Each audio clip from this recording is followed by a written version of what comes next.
us to find us and subscribe to that channel. Fisayo, among the list of things to discuss today, what's the first on your mind? I mean, it's the capital raise announcement by Nigerian fintech, which is called Brass.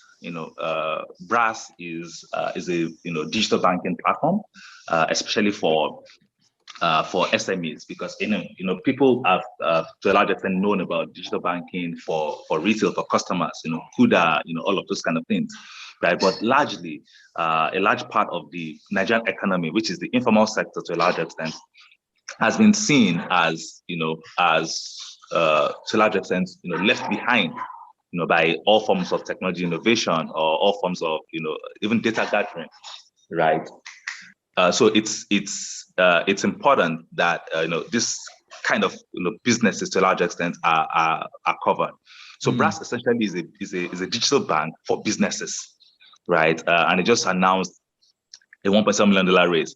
Amongst many things that are important in this is that both the co-founder of Paystack and of course one of the co-founders of Flutterwave invested in this round. I think that makes a solid statement about the level of confidence that they had in these founders first. And of course, remember there's time in the show we discussed that, okay, now that Paystack have exited, that we expect them to start investing in other founders, which is what we're seeing today, right? And I think it's a real vote of confidence on Brass, and I wish them all the best, I believe. That's interesting. But when you say microfinance, a small bank for businesses, how do you mean? Are they not going to be opening up their services to individuals? No. It's a B2B. It's a business to business. So like a corporate bank rather than yes, it's like a corporate bank specific model. That's interesting. I don't know if you have any information regarding their certification. If they have any approval from SEC to operate as a bank. Well, so the way they operate is that they have a commercial bank at the back end. If I remember correctly, they're in partnership with a few banks. I think it's Wema and then Sterling and a few banks at the end. So they're operating on the licenses of those people. So just with the technological front, but of course the money is kept in a real commercial bank, and they leverage on those to build a full-on digital services to their customers. So their own job is to go acquire these customers, but of course the customers' money might be using Brass, but of course the money is safe and secure in a proper bank. Yes. Sounds good. There. Makes sense. There are other stories to go through. There's this one about an e-commerce and payment solution startup, Novograds. It says that it's actually just started for Nigerian expansion. What do you know about that one? Well, it's a company called Alerzo. Alerzo is the name of this e-commerce platform, right? But Novograds is a family office, that invested in Alerzo, right? And of course, it's simple, right? So Alerzo is like a how do I explain it? Alerzo is like a B2B. Again, it's a B2B platform that allows manufacturers sell directly to the retailers. I'm sure in economics we learned, manufacturer, wholesalers, distributors or something, and then retailers. Yeah. Right. So Alerzo is trying to, make the manufacturers get directly to the retailers, right, without necessarily going through that value chain. Essentially making the price cheaper for the retailers, because nobody's putting markup. If there's only a markup, it's going to be an Alerzo markup only, right? Rather than a wholesaler markup, a distributor markup, then a retailer markup, and of course that gets to the consumer marked up, right? So now it's directly from the manufacturer through Alerzo to the retailer, and of course retailers then sell to the final consumers. Of course, that brings issues around inventory, how to digitally, place orders for these, logistics, how to deliver exactly some of those things, So these are the problems that Alerzo is actually solving in its own right. And of course, it just raised a certain amount recently. I think they raised about $15 million or $10 million about 2 weeks ago. So now they are just positioning for the next raise. Like, okay, we might be going off for 50 or $100 million next, just expand this business across. Yeah, because it's going to cost a lot of money. Although that value chain in between that bridges the gap between the manufacturer and the final consumer there's a lot of money, going on in terms of investments in the capacity built for that service, just between that, that value chain that fills that gap. So, I mean, it'll be interesting to see what Alezo can pull off, because that's a lot of responsibility to take on as a single entity. I mean, they've proven that they could do it. I happen to know, so I've seen the operations in Ibadan. So first thing, they didn't start a business in Lagos, which of course Lagos is a lot more difficult place to be. So they're in Oyo State, Ibadan specifically, and I don't think they're in Lagos yet, because this opportunity for retail is global first, right? And is pan-Nigerian. So you don't have to be in Lagos to move high volumes, right? You can be in Ekiti, you can be anywhere. Right, so it's a business that could truly expand outside of city centers. Unlike many businesses that is focused on cities, this is a business that can easily, truly, expand outside of cities. And I think it's the right way to go. It's actually massive. It's massive. What's this thing about? Fisayo, weren't you surprised when you saw Bitcoin yesterday? So 2 weeks back, I was just being, I was cynical, really. I was just like, this whole bubble thing, like, before you know it, when I wake up tomorrow, probably crash. But $66,000 Bitcoin new high, that's it. Did you see that coming, though? Did you expect it to do that? I didn't see it coming because, of course, I've not been following. For me, I felt that, we should, so from Nigerian use case, I was speaking to a founder yesterday, or 2 days ago, actually. I'm like, okay, guys, we need to figure out how, we could elevate the Bitcoin or cryptocurrency conversations from just trading to other use cases, right? Around remittances, payments, how to ensure that, yes, people interact with, rather than just buying and selling Bitcoin or other cryptocurrencies. But of course, this landmark jump was fueled after the successful launch of an exchange-traded fund, US-based cryptocurrency exchange-traded fund. That was what drove up, the price. Of course, the enthusiasm around that, is what drove up the price. So I don't think that the price is, to a large extent, sustainable at where it is. I mean, again, I hate putting out the jury on when anything that is not as rational as it should be, because it's difficult to just predict what will happen next, now that this has happened, the Fed or General Yellen, anyone in the US can say, okay, yes, I'm putting a plug on this. Anything can happen.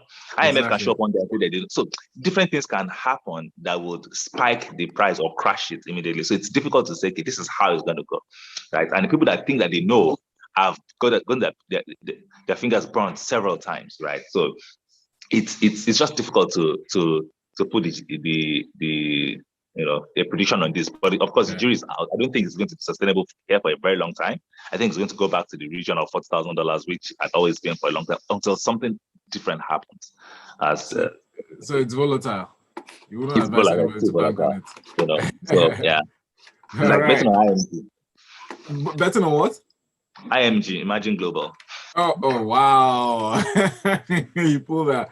Okay, so Yinka Bolu says e-commerce payment solutions, that's all we hear. I beg, do we make that much payments? I thought we're all complaining about money. By the way, there was a problem with payments before now.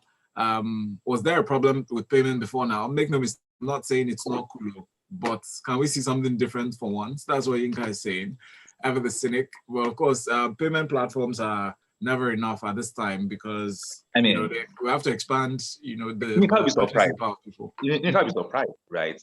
Payment. There's a problem in payments, and that's the truth. We need to understand that there's a problem in payments in Nigeria specifically. In fact, I remember back in the days, e-commerce could not thrive until payment was brought to a reasonable level, when people can collect payment digitally. At some point, it's only a switch that you could use to collect payment, and you have to pay maybe 120,000 naira upfront to get a payment switch. But now, you can set up some Shopify thing on your platform and then just put Paystack at the back end. That's significant progress. So payment is a big problem. But guess what? Much more than that, right? Outside of this digital payment that we know in ecosystem, if you go to a place like Kenya, well, mobile money is driving payment transactions. It means that my grandmother in the village could pay digitally. In Nigeria, that could not happen. That's why businesses like what's it called? This business that sell fruits and bananas and vegetables to mom and pop shops in Kenya could thrive because they could collect digital payments. If you want to supply things to anybody in Mount 12 market today, you're going to collect cash because nobody's going to pay you digitally. But in Kenya, this kind of things don't happen. So payments still needs to be solved, right? So payments has not been solved yet. We've made significant progress, but until my grandmother in the village could digitally collect payments safely and she could interact with it digitally, then we've not solved the problem. Now that you're on the matter of financial inclusion, Fisayo, I mean, you are in EdTech, education technology, you're in that space. What happens if Nigeria now successfully closes that financial inclusion gap that you mentioned? What does tech in Nigeria face next?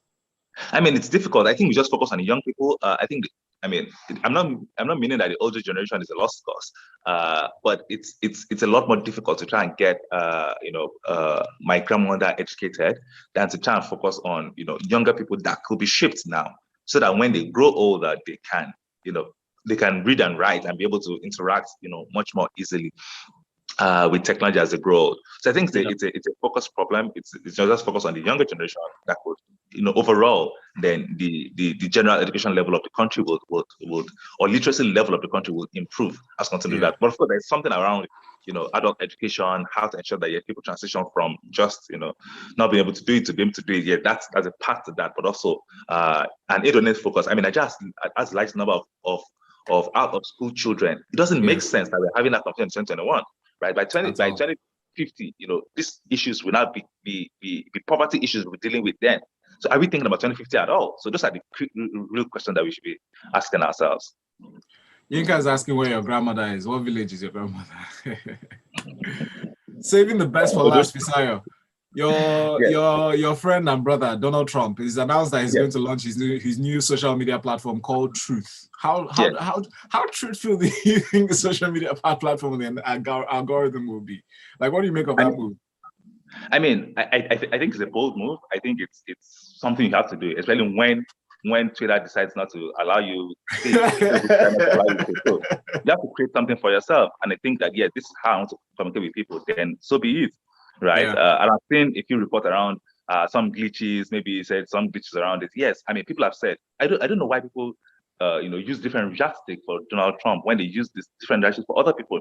We've heard over and over again, if you're not embarrassed by your first product, you probably launched too late. So even if Truth did not, meet expectations on his first product, I mean, it's what it is, right? It's not, this is a cliche that all tech people know. If you're not embarrassed by your first product, you probably launched too late. So why are you using why are you shaming him because maybe there's a glitch or something? I've not used the app before. I've not seen the glitch. You don't know if it's true or not, but it's what it is. So if you don't give him platform to tweet, he will create his own, and it's trying to create one. So it's what it is. I would have thought that you'd have downloaded it at this point. So let us know what it feels like. But anyway, iPhone, so. Oh wow! Well, Facebook is looking to rebrand. So I mean, old companies are still trying to change the face of their look and feel. Yeah, I mean, so maybe since Google, created an alphabet holding company, maybe they will create a numerical or something, rather than I don't know. They'll be fine. Fisayo Durojaye, thank you so much, man. Always a fun time chatting with you on Tech Fridays edition of Business Express.